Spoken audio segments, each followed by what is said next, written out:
கட்சிகளுடனான தொகுதி பங்கீட்டு பேச்சுவார்த்தையில் திமுக ஈடுபட்டிருக்கும் நிலையில் கம்யூனிஸ்ட் கட்சிகள் தொகுதிகளை குறைத்துக் கொள்ள திமுக வலியுறுத்தியதாகவும் கம்யூனிஸ்ட் கட்சிகள் அதற்கு மறுத்துவிட்டதாகவும் தகவல்கள் தெரிவிக்கின்றன.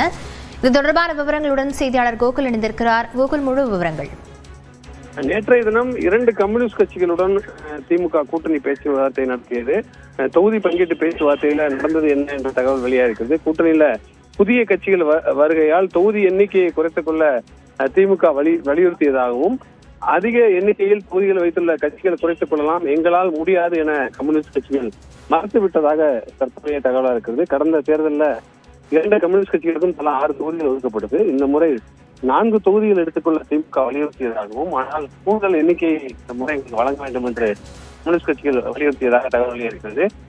கூட்டணியில புதிய கட்சிகள் இணைந்திருப்பது மகிழ்ச்சியான செய்தியாக இருந்தாலும் தங்களுடைய எண்ணிக்கையை குறைத்துக் கொள்ள முடியாது என்றும், அதே போல எண்ணிக்கையை உயர்த்தி வழங்க வேண்டும் என்று முதற்கட்ட பேச்சுவார்த்தையில் பேசியதாக கூறப்படுகிறது. திமுக தலைவரிடம் கலந்து ஆலோசித்து அடுத்த கட்டமாக பேச்சுவார்த்தைக்கு அழைப்பதாக திமுக தொகுதி பங்கீட்டு குழு கம்யூனிஸ்ட் குழுக்களுடன் தனித்தனியாக தெரிவித்திருப்பதாக தற்போதைய தகவலாக இருக்கிறது. எல்லாம் விவரங்களுக்கு நன்றி கோகுல்.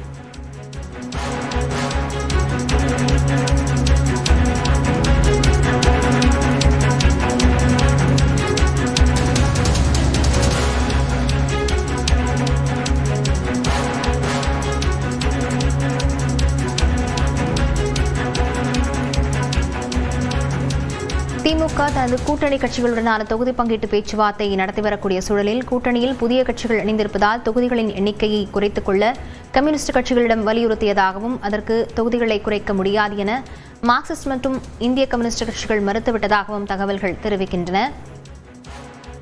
திமுகவுடன் நேற்று பேச்சுவார்த்தை நடத்திய மார்க்சிஸ்ட் மற்றும் இந்திய கம்யூனிஸ்ட் கட்சிகளுடனான பேச்சுவார்த்தை நீடிக்கும் நிலையில் கூட்டணி கட்சிகளுடன் அதிகரித்திருப்பதால் தொகுதிகளை குறைத்துக் கொள்ளுமாறு திமுக வலியுறுத்தியதாகவும், அதற்கு கம்யூனிஸ்ட் கட்சிகள் மறுத்துவிட்டதாகவும் தகவல்கள் தெரிவிக்கின்றன. தொடர்ந்து இன்று 7 கட்சிகளுடன் தொகுதி பங்கீட்டு பேச்சுவார்த்தையை நடத்தும் திமுக கூட்டணி கட்சிகளுடனான தொகுதி பங்கீடு இன்று இறுதி செய்யும் என எதிர்பார்க்கப்படக்கூடிய சூழலில் கம்யூனிஸ்ட் கட்சிகளுடன் தொகுதிகளை குறைத்துக் கொள்ளுமாறு வலியுறுத்தியிருப்பதாக தகவல் வெளியாகியிருக்கிறது.